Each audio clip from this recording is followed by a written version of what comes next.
Hello， 大家好，这是菠萝，欢迎来到一期的视频。今天我预购的 Xbox Series X 手柄终于到了。那么今天我们就来做一个快速的开箱，以及对比一下它跟微软7年前所推出的 Xbox One 手柄到底有什么区别。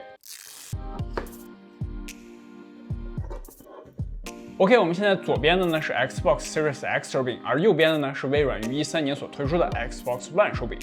这么乍一看好像并没有太大的区别，但是仔细看的话，虽然新旧两款都是用了塑料的外壳，但可能因为纹理的不同新版手柄无论是看上去还是握在手里，都会给人一种它这个用料更好的感觉。比较容易看出来的不同点呢，首先就是这个新款手柄的中间部分，除了左右侧的这个视图以及菜单键呢，还加入一个类似 PS4 手柄上的分享键。这个按键呢，在使用 Xbox Series X 时呢，按一下可以快速的截图，长按呢可以录制一段长30秒的游戏视频，然后双击呢会打开你的 Xbox 媒体库，再通过你的手机或者 PC 端的这个 Xbox App 呢将截图同步过去。我觉得对于喜欢分享自己游戏进度或者做攻略的朋友来说呢，是一个很好的加成。如果你说你不需要经常截图的话，也可以通过 Xbox 里的 App 来修改这个按键的功能，相当于多了一个可编程的按键。但是目前来说呢，如果你是在 PC 上使用这款手柄，那么这个分享键呢是没有任何作用的，就很遗憾吧。哦，对了，跟旧版的 Xbox One 手柄一样呢，新款手柄呢不仅可以在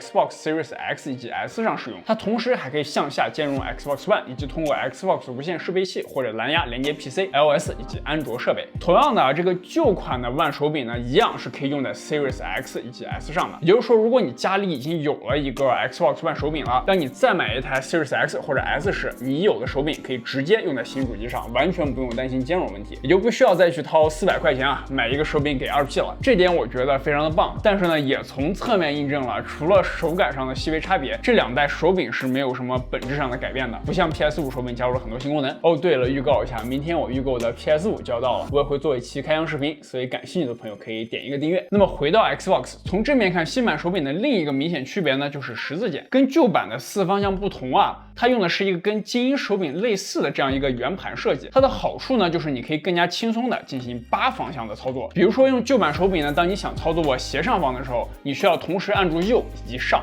不是那么的舒服而对比新版手柄呢，你只需要点击斜上就可以了。而且它们按下去的手感也不太一样，旧版的键身更短，按上去非常的清脆，触发很快，而且因为它按上去比较硬几乎是玩不了格斗游戏的。而新版的键程就稍微要长那么一丢丢，更接近于它其他的这个 YBAX 的手感，会略微的软那么一点点。大家听它们声音的区别。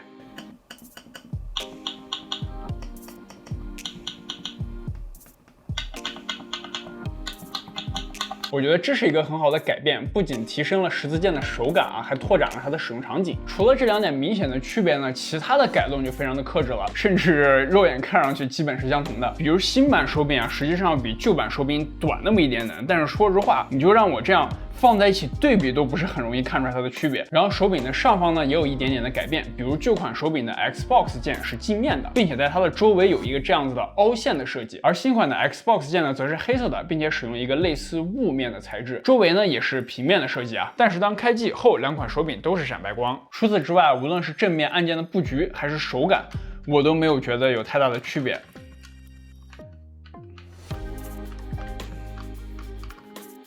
对，真的没有什么区别，我甚至觉得他们用的是相同的零件。而在背边呢，新款手柄在扳机键以及握把处都加入了防滑处理，对于经常出汗的用户呢，更不容易从手上滑走它们的电池仓看上去也是相同的，我们可以试一试我这个第三方的 Xbox One 手柄充电电池能不能用在 Series X 手柄上。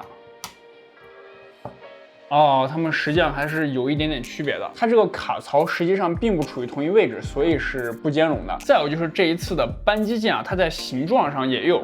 一丝丝的改变，肉眼看上去好像是变短了那么一点点，而实际的手感呢，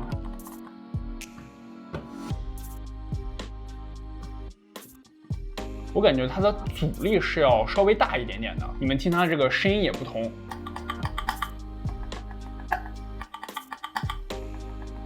而且这个扳机键呢，像我刚才所说的，它加入了防滑的处理，所以有一点这种磨手的感觉。说实话，就扳机键来说，我其实是更喜欢 Xbox One 手柄的手感的，就更加光滑一些。那么再看手柄上方，比起 Xbox One 手柄上的 Micro USB 接口呢 ，Series X 手柄换上了 USB Type C， USB-C 离统治世界又近了一步啊。OK， 最后还有一个值得一提的改变呢，就是新款的手柄啊，加入了微软称为动态延迟输入的技术。按照他们的说法呢，就是可以进一步的减少输入延迟，让你的操作更加的精准。这点就得等到我买到 Series X 之后才能测试了，现在基本都断货了。总结一下，这次的新版 Xbox 手柄呢，与其说是替代品，倒不如说是进行了微调的改良品。如果你是一个 PC 玩家呢，在已经有了 Xbox One 手柄的情况下，我觉得完全不需要再去购买一个 Series X 手柄。没错，新款呢它确实改进了这个十字键，以及稍微加强了整体的手感。但是在你已经有了上代手柄的情况下呢，我觉得是不值得再去掏400块钱购买的。更何况它唯一增加的这个分享键啊，在 PC 端目前完全没有任何作用。而如果你新入手了 Series X 的话，那么完全也可以将之前的 Xbox One 手柄啊作为2P 或者备用。当然，如果你本来就在选购一款可以适配 PC、Xbox 以及手机端的手柄的话，那么我还是推荐你入手这款 Xbox Series X 手柄的，或者一步到位入手精英手柄。好，那今天的视频就到这里了。如果喜欢我的视频，一定要点赞、收藏、转发以及订阅我的频道。我们下期视频再见，拜拜。